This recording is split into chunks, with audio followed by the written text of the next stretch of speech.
Back with another one. And if y'all haven't heard, if y'all haven't seen by now, rapper Tory Lanez was stabbed multiple times in a California state prison. Everybody, you know, if you don't know, but everybody who do know, we all know Tory Lanez is having to sit down due to an incident between him and Megan Thee Stallion. And I got some new information on that too. Fresh new news on that. I'm glad I waited on pushing my video out about the Tory Lanez situation. You know, sometimes it's definitely good to put it out early, get it out as fast as you can. But sometimes when you wait, you can get more info and can give out more details on the situation. Because sometimes when stuff first come out, it be kind of cloudy, and you don't want to just jump out there and put the wrong information out there. Also, that helps me from having to make double and triple videos trying to clean up certain things I done said. So, you know, when they first stated that Tory Lanez was stabbed in prison, first thing I thought, man, them gang politics caught up to him. He maybe was messing around with the wrong group of dudes or wrong people, and, you know, they hit him up. Well, I was super wrong when it came to that, because now that it came out, it was a South Side of Mexican that ended up hitting Tory Lanez up. And then, you know, in California state prisons, they ain't going for that. You know, it's very racial in there. It's divided. You know, blacks, you know, Hispanics with the Hispanics, whites with the whites. You know what I'm saying? So I initially thought it was Tory Lanez's own kind that did it to him, because them type of situations, if another race does that, it usually don't end well. You know what I'm saying? Like that turns into a race war, race riot, whatever. And it be a lot of tension. Now, for him to have to be airlifted out of there, it was serious. Tory Lanez was almost lost his life or whatever.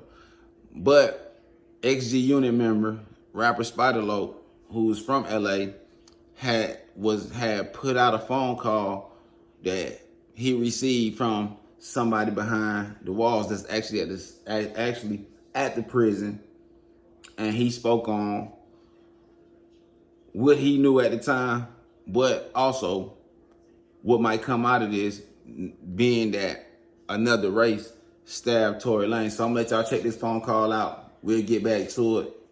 Because this took place in California, the only time someone is stabbed and it doesn't result in a race riot is if they are stabbed by their own race. But that isn't the case here. Compton rapper Spider-Loc would post a conversation with a current inmate at Tehachapi. The man would claim Tory was on a tier full of Mexicans when a Mexican stabbed Tory.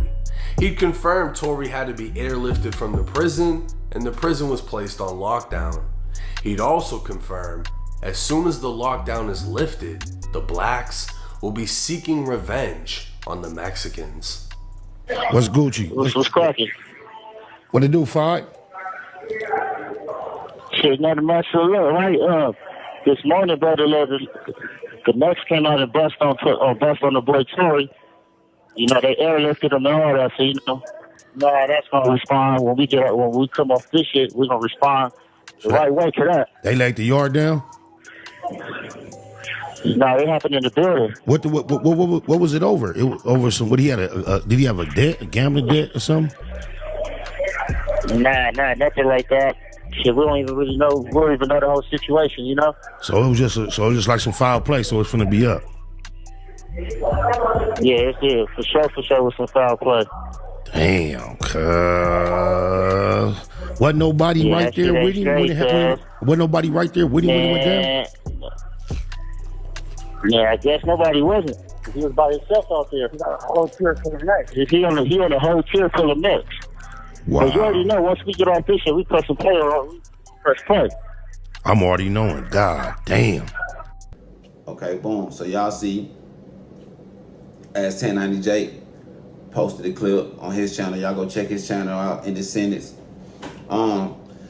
Basically kind of give you the breakdown from somebody that's in there, somebody that knows how it goes out there. So basically what he's saying is, if your own kind don't, you know, hit you up and all that and discipline, or whatever the situation is, if your own kind don't do it, that caused a lot of problems. That stirs up a lot of stuff. And I'm wondering if Tory Lanez could have possibly owned somebody. But, you know, knowing that it's Tory Lanez, I'm pretty sure if he get anything from anybody, he's paying up front, and he's probably paying good money too. So we can kind of like, you know, X that out. But what I don't understand is Tory Lanez, they say he like on the S&Y yard, like I guess special needs, you know, I guess people who either is mentally disturbed or challenged, maybe dudes who might have told, and it's a, put like this, they can't be around general population for whatever reason. So now that happened, you know, the blacks are saying, whenever we come off lockdown, we press and play, it's going up, and we gotta, you know, handle our business because this situation was unwarranted. And if it was a situation where Tory Lanez owed the guys some money, then, you know, they could have worked that out instead of just going straight to violence. Now, these situations do get tricky. You know what I'm saying? These situations really do get tricky because he might have not even been, he probably was not even given direction to do that. He probably did that on his own. It seemed like he just woke up because if I'm not mistaken, I heard that happened at like 7:30 in the morning. You know what I'm saying? They wasn't in the yard or nothing. I think this happened like in the day room or whatever. So it just seemed like he just did that on his own. It wasn't in the direction of nobody else. Nobody told him to do that. So that's going to definitely stir the pot when it comes to the politics behind the walls.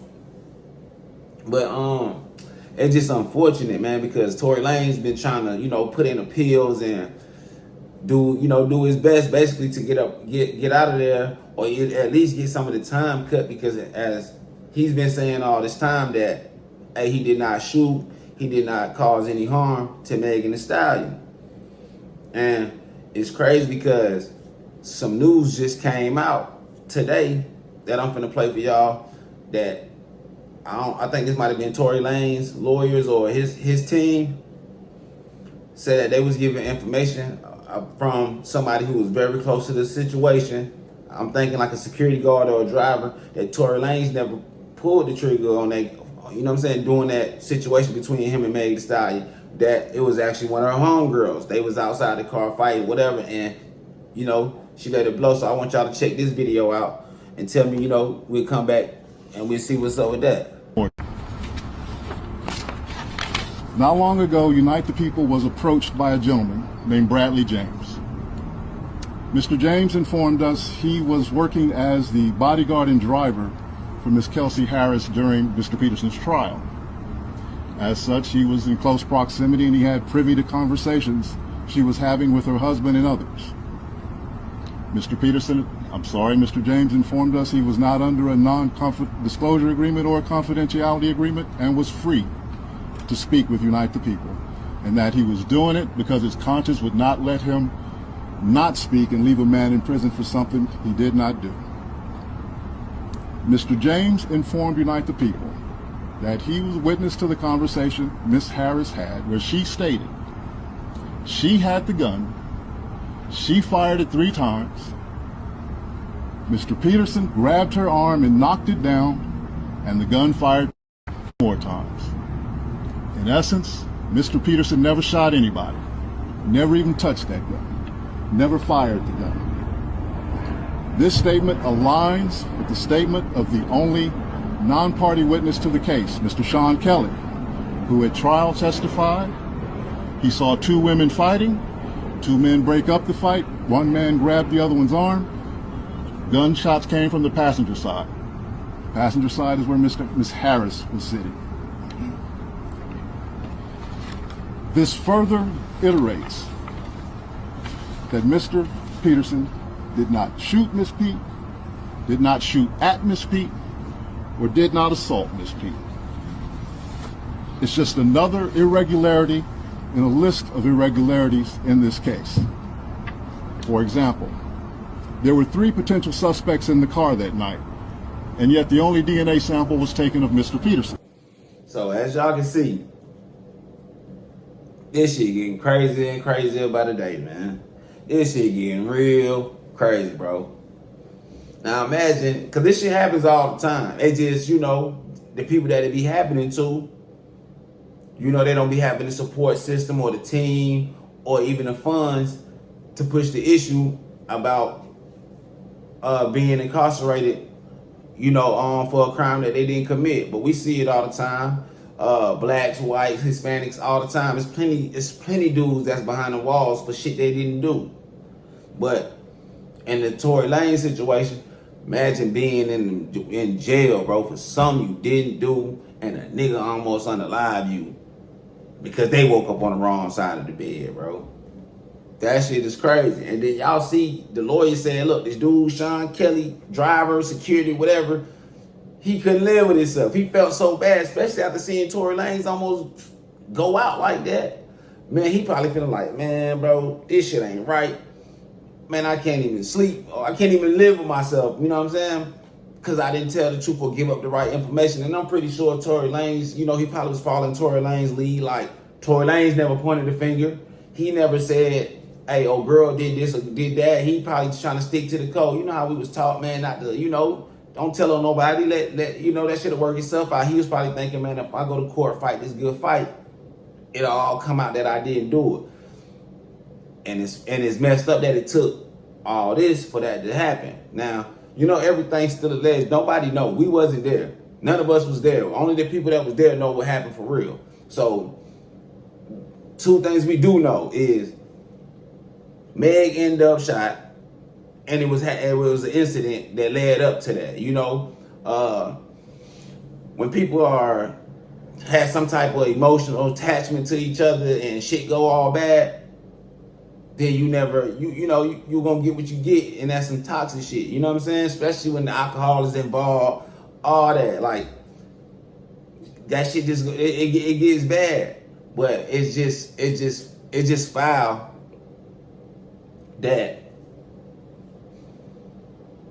something happens to somebody, man, and the detectives or the police, whoever, don't do their job all the way. They don't investigate all the way, man. She said you did it. She has a big time following and influence. She said you did it, then you did it. You know what I'm saying? You see, the lawyer said they only, all the parties that was involved, there's only one person DNA they checked, and they said that was Tory Lanez. I didn't even know that. I thought everybody got checked.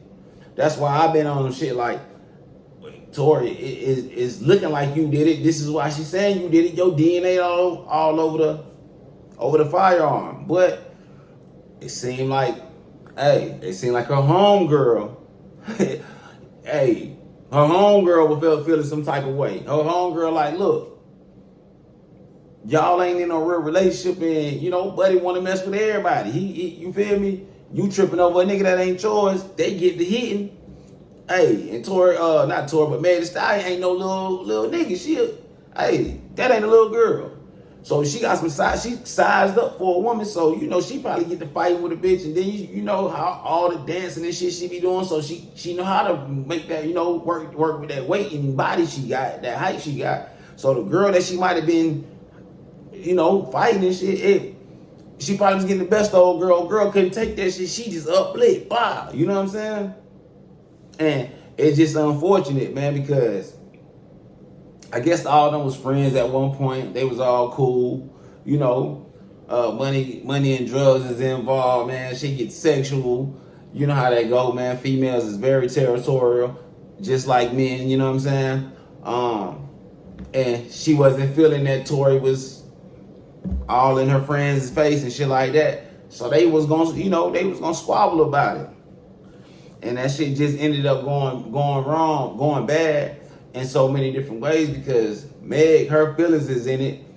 So she pointed at Tory like, hey, this nigga shot me. You get what I'm saying? She like, this nigga shot me. You know, the world is gonna be like, hey, bro, what the fuck you shooting a female for, bro? You could have tripped her up, did some, nigga, you bust at her. You know what I'm saying? So, and then, you know, Tory Lanez ain't but so tall. So it's just like, it just didn't look right. So for him going to trial and taking that shit to trial and blowing trial, they gave him a 10-year sentence, man. And that shit is, and it's just, it is what it is. But we'll see if that appeal that he been putting in will pick up a little faster now that he's almost been unalive, and somebody who was close to the situation actually came forward and gave their truth. We'll see how that play out, man. But if any information, anything new come through, I got y'all. I'll be back. I'll spin the block and give y'all whatever else news that I receive. But until next time, I'm out. Politics didn't require him to remove himself. Now, Tory's attacker would be identified as 42-year-old Santino Casio, a man with a dark violent history. On June 8th, 2022, a then 20-year-old Santino, who went by the name Sonny, was heard arguing with his 13-year-old girlfriend. Minutes later, she was shot in the face with a shotgun. Santino would go on the run for 2 weeks before being arrested. His own family would testify against him in court, how they heard the argument before the blast. A coroner would testify the barrel must have been 4 inches away from the girl's face before it went off. An interview from the day he was arrested would be played at trial, where Santino admitted to having a relationship with the 13-year-old girl for a month before the shooting. The girl was a runaway, while Santino was on parole from the California Youth Authority for burglary. In 2004, Santino would be sentenced to life in prison for murdering 13-year-old Evelyn Candejas and 2 other attempted murders from 2 separate stabbings. While in prison, he'd be sentenced to an additional 6 years for a prison stabbing on another inmate, and in 2018, he was sentenced to an additional 2 years for possessing a knife in prison. Santino Casio was as dangerous as they come, but his conviction for murdering a 13-year-old girl he'd been dating confirms he was definitely an SNY inmate, as he'd never be allowed to walk in general population without being stabbed or killed. Why he chose to attack Tory Lanez is unknown. Many questioned if Tory was targeted because of his own conviction for allegedly shooting his former friend Meg Thee Stallion. The fact that he had a female victim, many would assume would be reason enough for him to be hit. But Santino's case is far worse than Tory's could ever be portrayed, and offers no motive as to why this happened.